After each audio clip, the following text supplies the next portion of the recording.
Good evening. My name is Edwin Melara. Before I begin, I'd like to ask all of you to introduce yourselves to the person sitting right next to you.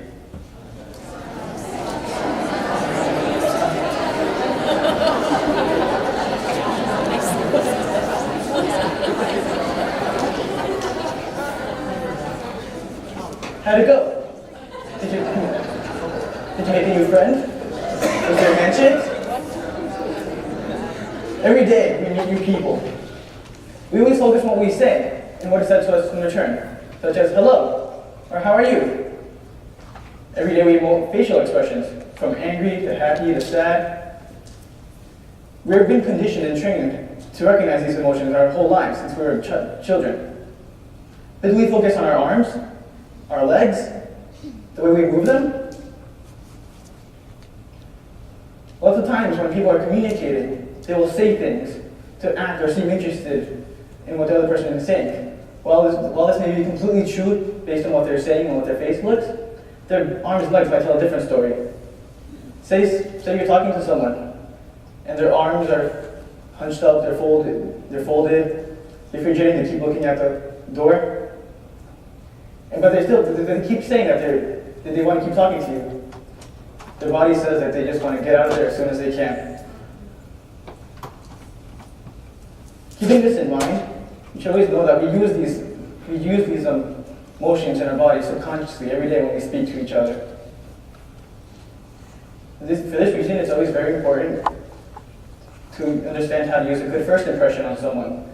Having a good first impression on someone, not just what you say, but what you're wearing and what your arms and legs say, are very important. One of the most important ways to do it is through a handshake. Throughout history, the hand of an open palm has meant so much. Open palm usually represents trustworthiness, sincerity, loyalty. For example, when a president swears into office, they put their open hand on a Bible. When you're pledging allegiance to our flag, you put your right hand on your heart. When you're swearing to oath in court, you have your right hand up. Common theme, it's your hand. And this trustworthiness and this sincerity is demonstrated through a handshake.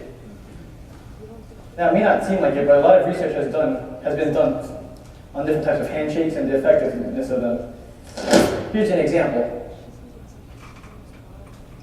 The hand crusher. I know this one looks very cringy and painful. But when someone gives a handshake like this, even though they might not say it, they're giving themselves off as being dominant. They want to force themselves into seeming like they have control over the relationship. On the other hand, you don't want to shake hands with a dead fish.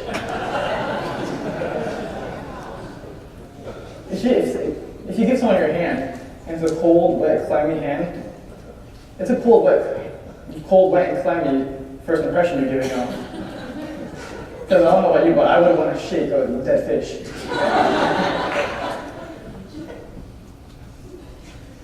And you might be familiar with this handshake, which is called a double-hander. This isn't as common as the other ones, but it's also given off. Well, unlike the first one, this type of handshake can be used to emote dominance, but not so much in an aggressive way, but more of a sincere and intimate way. That being said, lots of times this handshake can be the equivalent to a hug. And you wouldn't hug a stranger off the street. So when interacting with people, use this handshake when you feel like a hug would be equally appropriate. So you can use this with a good friend, a good family member. And not just the way you're gripping the hand, but the way you present the hand. Studies have been shown that when a handshake is given with the palm facing down, the person is trying to gain dominance over the relationship.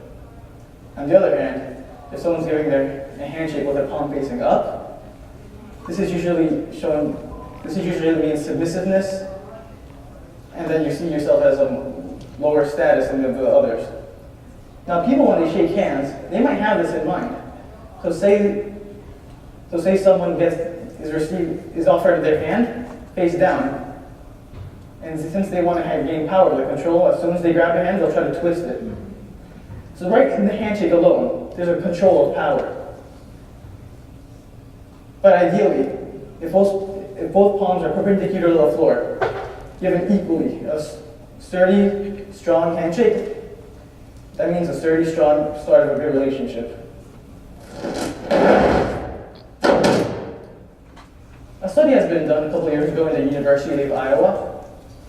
They selected 100 students to participate in mock job interviews, pretend job interviews to assist in real-life interviews.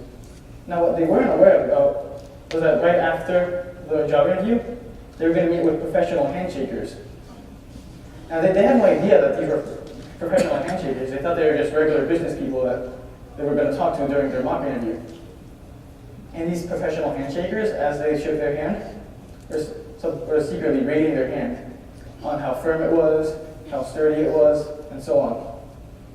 And as a result of this, those who scored higher with the handshake were also favorable by potential employers. That being said, there are many employers who have said that they can tell in the first 2 minutes of a job interview, no matter how long it is, whether they want to hire him, the employee, or not. And this all comes down to the handshake and the way they present themselves.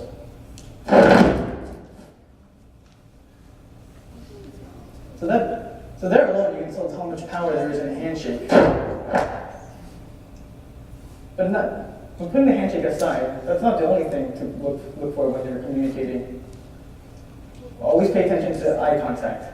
In unspoken communication, eye contact is critical to demonstrate whether you're paying attention, you're attentive to what the speaker is saying, and at the same time, it shows respect that you're listening. And it's not enough just to get good eye contact. It's also difficult to maintain it.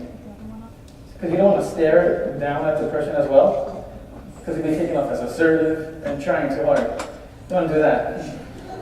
So what you want to do is just keep looking at them, like look at their eyes, their mouths, listen to what they're saying. If there's any paper of importance in front of you, you can see a good glance at that.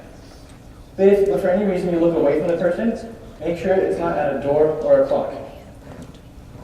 Now let's put it all together. Let's say you meet someone, they're very hesitant to give you a handshake. And as they're talking to you, they keep glancing at their watch, looking at the door. Say body language was a feature available in Google Translate. This will translate in big capital letters, I do not want to be here right now.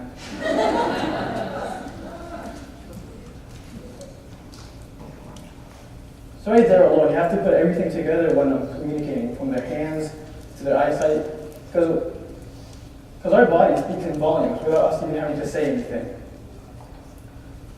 I can pretty much guarantee there's at least a few people in this auditorium who's preparing for a job interview in the next few days, even a blind date.